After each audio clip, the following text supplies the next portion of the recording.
Bueno, y ahora nos va a recomendar unos libros. A ver. Empezamos con los libritos. Bueno, esta vez vinieron un poco menos, pero vinieron sustanciosos. El primero es la novedad de Diotima de este mes, que se llama Sutra de Buenos Aires, escrito por Hernán D'Ambrosio.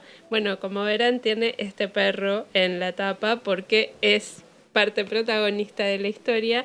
En esta novela lo que hace Hernán es ir encadenando todo un día en la ciudad de Buenos Aires de personaje en personaje. Y bueno, lo que pasa con este perro lo tienen que leer. En el medio de la historia, esto que les cuento de personaje en personaje es sinceramente así. Si la ven, es una novela de 78 páginas sin ningún capítulo. Cada párrafo es como si fuera un capítulo en sí mismo y va pasando puntualmente por cada cosa vivida de cada persona que habita esta ciudad. Entra a la mañana por el acceso oeste y se va a la noche en un viaje en tren. Así que Sutra de Buenos Aires, Hernán D'Ambrosio, una experiencia muy interesante. Yo, como verán, la tenía señalizada en puerta para leer. La había empezado a leer, pero la quiero empezar de vuelta. ¿Por qué? Porque es algo que se lee todo junto. Corrido.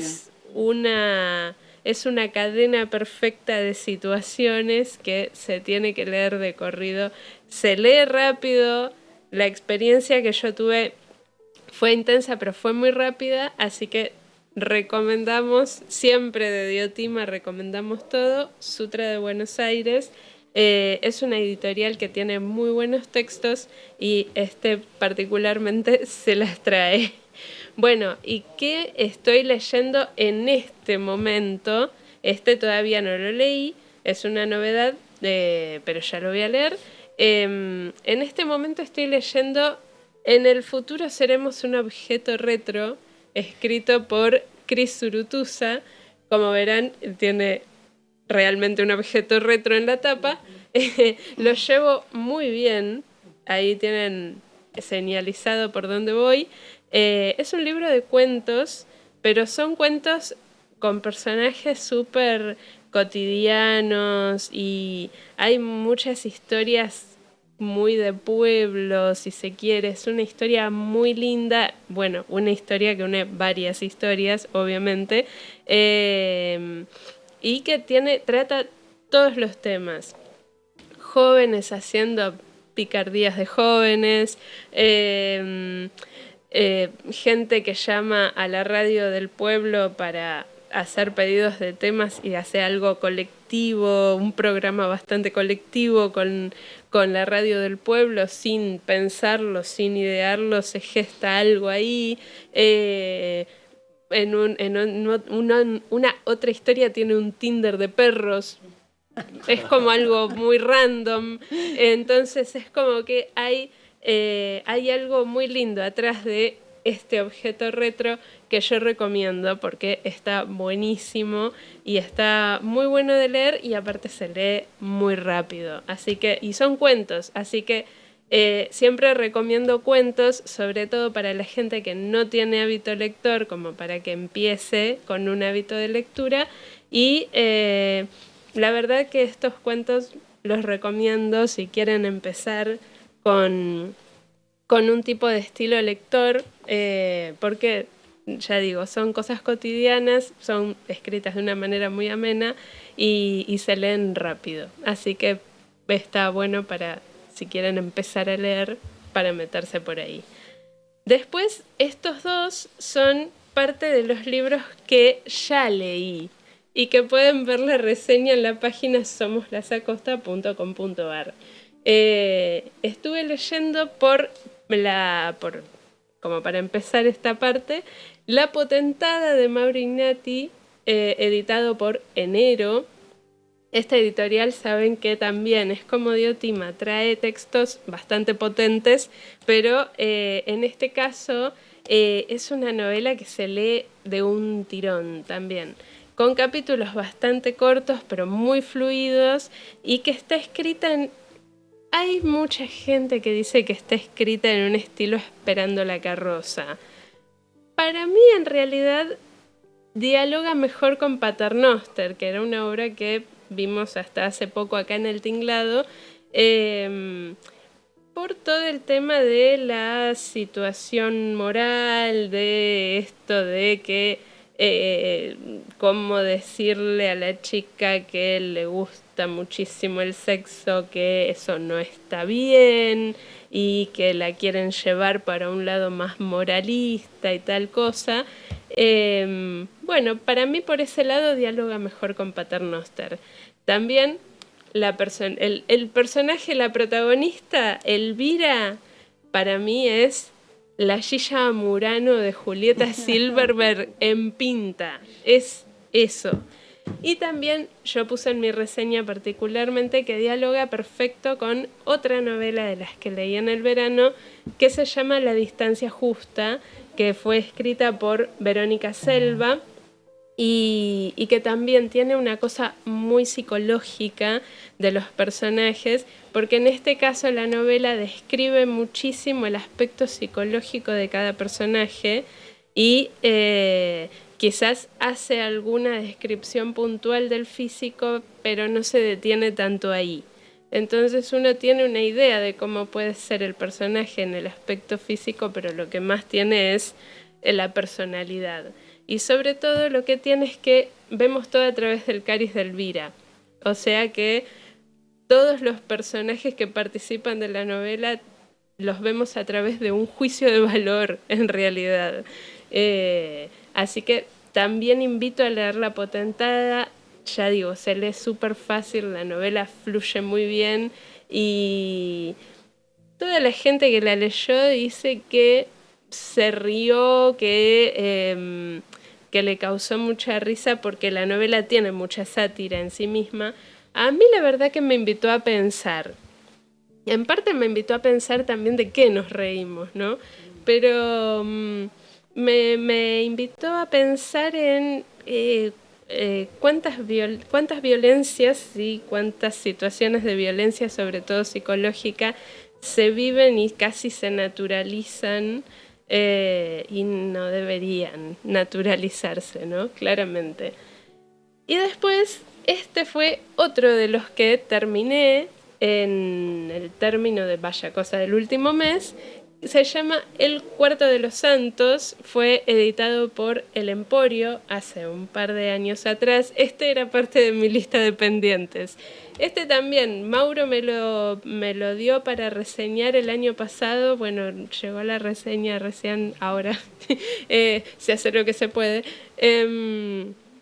Este es de 2024, editado por El Emporio. Y fue, como dije el mes pasado, mi reseña, digamos, no, mi opinión impopular. ¿Por qué? Porque mucha gente no compatibilizó con esta historia, pero no compatibilizaron en parte porque es un libro que consta de 5 cuentos, pero son 5 cuentos que están como novelados. Entonces, es un libro que, para el que gusta de leer novela, le puede resultar un poco difícil porque no son capítulos, son cuentos. Y para el que gusta de leer cuentos, los cuentos por momentos son un poco largos. Hay un cuento, de hecho, que voy a leer un fragmento, que tiene 50 páginas.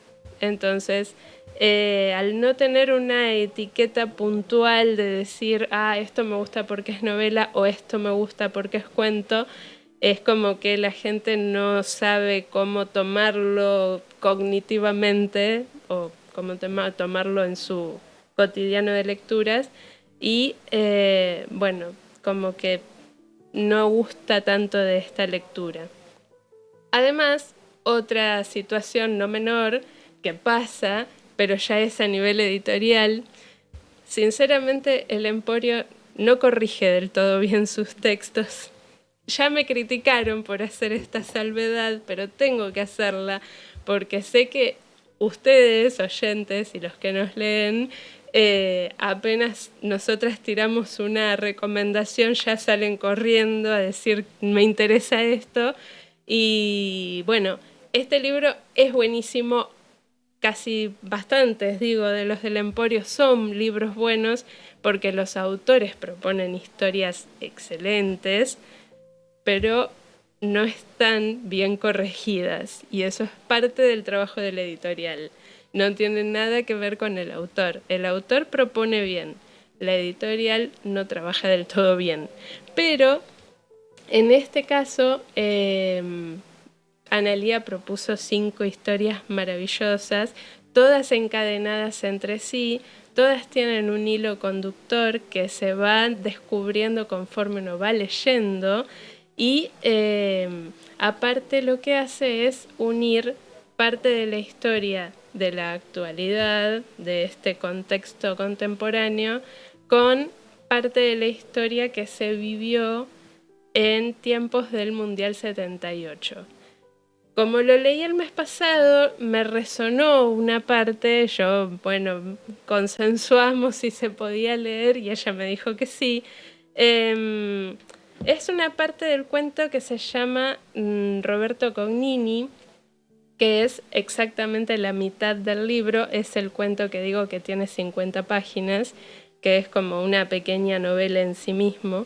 Y el cuento trata sobre la historia de Fernanda, que es quien llega desde un pueblo hacia la ciudad. Todos los cuentos transcurren en Córdoba. Llega desde el pueblo hacia la ciudad a trabajar, a estudiar, a ver cómo impulsa su vida para ir para adelante. Y vive toda una situación de abuso laboral, y también vive una situación de abuso físico. Analía Bonifay, que es la autora, hace una descripción bastante detallada y bien escrita, si vamos al caso, de toda esta situación que vive la protagonista. Y en este aspecto, lo que traigo yo acá es el fragmento justamente después del abuso, en la que la protagonista va internada a el Hospital Rawson, que lo menciona acá. Acá Analía Bonifay escribe: permaneció sedada varios días en el Hospital Rawson. Lo primero que vio fue el rostro infinitamente piadoso de su madre. La miró largamente, como si esa mirada vertiese agua bendita sobre las heridas. No le habló, y cuando Fernanda intentó hablar, le puso 2 dedos fríos sobre los labios. «Shh, descanse, hija. No hay nada que decir ahora. Mamá y la Virgencita están acá». El médico de planta podría haberle dado el alta a las 6 de la tarde, antes del cambio de turno. Pero Argentina le hizo 6 goles a Perú, en el Chateau, y todo el mundo festejaba en la Plaza San Martín. Papelitos celestes y blancos volaban por las aceras, ajenos a la desgracia de Martita. Martita había sido desaparecida varios párrafos antes de todo esto que sucede acá, y justamente, ¿no? Los padres también vivían en un pueblo y tenían que venir a la ciudad a enterarse de semejante desgracia. Papelitos celestes y blancos, decía, volaban por las aceras, ajenos a la desgracia de Martita, ajenos a la de Fernanda y ajenos a las de miles de familias cuyos hijos, hijas, hermanos, hermanas, novios, novias, maridos y esposas desaparecían de la faz de la tierra sin que ninguna autoridad diera cuenta de su paradero. Se desvanecían por igual adultos, niños pequeños y bebés recién nacidos. Goles y escuadrones de la muerte convivían en la misma algarabía e inconsciencia.